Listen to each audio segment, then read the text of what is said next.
colleges do. They teach you to work for other people. Unless you go into an entrepreneurial class, which has just started this year, or I say in the last 5 years, colleges have started doing entrepreneurial classes. But prior to that, if you weren't working in a family where your mom and dad or somebody in your family had a business, you don't think of yourself as having a business. Because when I first started college, I went to college on a chemistry degree, took a test at Loyola, and found out that I'd be more of a success in the business field rather than in the science field.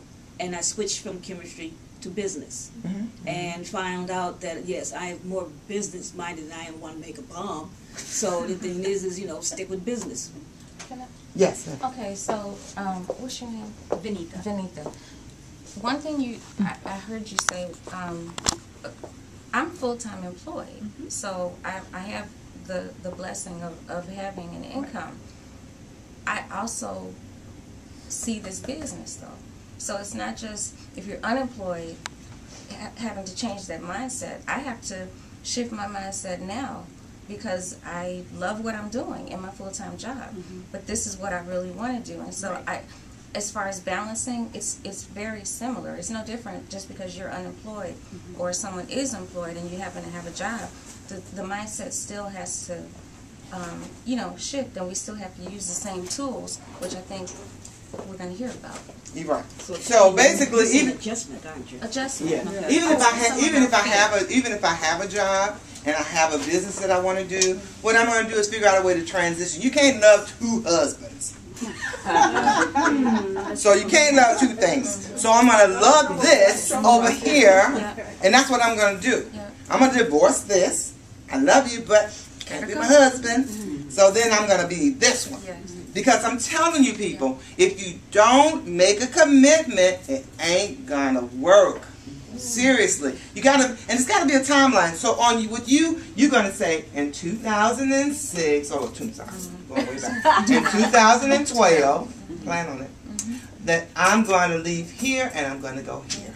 And everything you're doing right now is right. It's geared towards that. It's right. Because you made a commitment. You made a commitment and you have a timeline. That time, write it down, people. Timeline. Okay, time. So you make a commitment. Even if, and so getting back to what you were saying, the only people who don't worry in this country are rich people and poor people. Why is that? Because poor people ain't worried about none of that stuff, okay? Because it's too much. Poor people. But now, the middle class people are slipping into that slippery slope of being poor. And that is the problem here in this country. So now we have to, come together as a group and fight against all that stuff. Because one person will never be able to fight a war. You need to have people. You need to have people. So we here, as sometimes it takes a year. You can run out of my venom in a year. And sometimes you got to come forward once a week, willing to do that. I made a commitment. Like now, my degree, my first degree, I was a chemist. I was so, first it was like wonderful. I'm taking pipettes and putting dangerous things up to my mouth with a pipette, and all that was just fascinating. And then when automation came in, it says, now I'm like taking this, put it in the machine, it sucks up the blood. I started feeling like I worked at General Motors because all I was doing was like, there's no creativity in this for me. So then I went back to school at 30 and became a fashion designer. Within 2 years, I was selling to over 800 retail stores all around the country. Because when you make a commitment, and it takes that. You know Deborah Davis, Dan. Yeah, I know Deborah Davis. She and I went to school together. We went to fashion design school together. Okay. And we also started, when I started my first company, she was my partner. And then she came to me one day and she said, Rosemary, I want to do hair. I'm saying, this ain't the place. We're doing fashion. We're doing fashion. So my company was Road Design, and Deborah Davis was part of that Road Design. But see, this is how your company evolves. Because, you might start with one person today. You got to drop it off.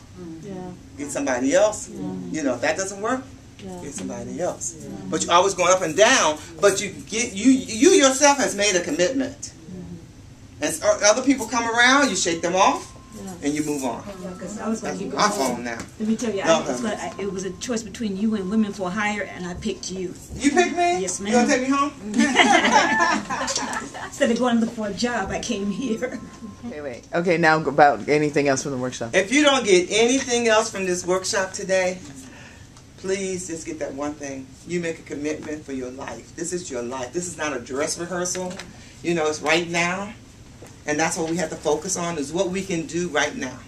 Not what happened yesterday, and not what may happen tomorrow. Can I ask you a question? Yes.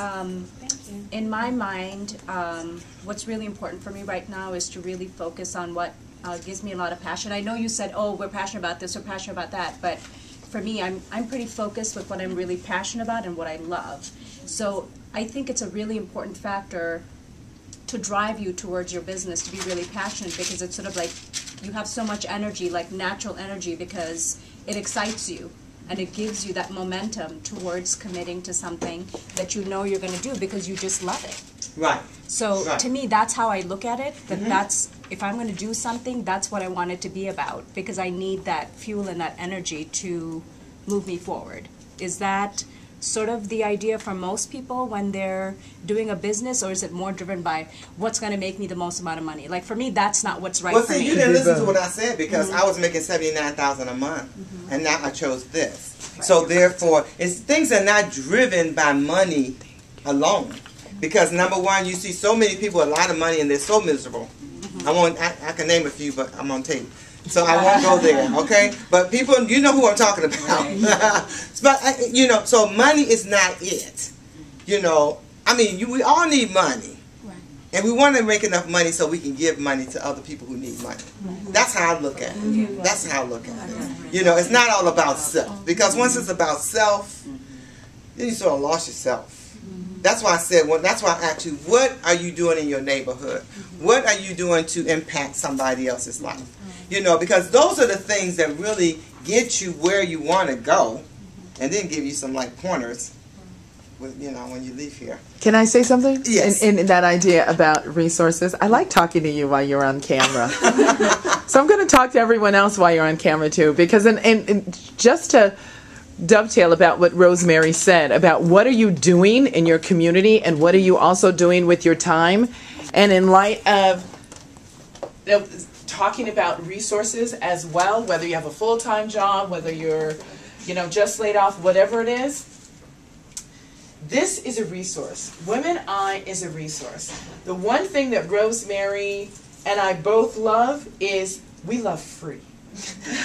Women I, there is a membership, and I encourage everybody to be a member, right?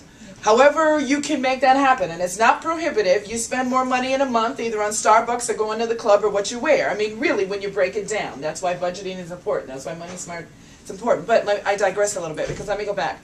Resources. This is a resource. Rosemary has workshops every Wednesday for your business. The Chicago Public Library is a free resource. They have a whole business section with business librarians. If you don't know something, everything from a business plan with the library card, you can look up different business plans, you can work on it, you can bring it to Rosemary to have her help you with.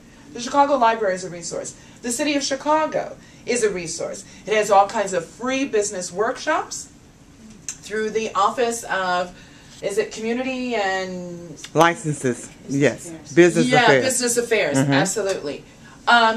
Every single month.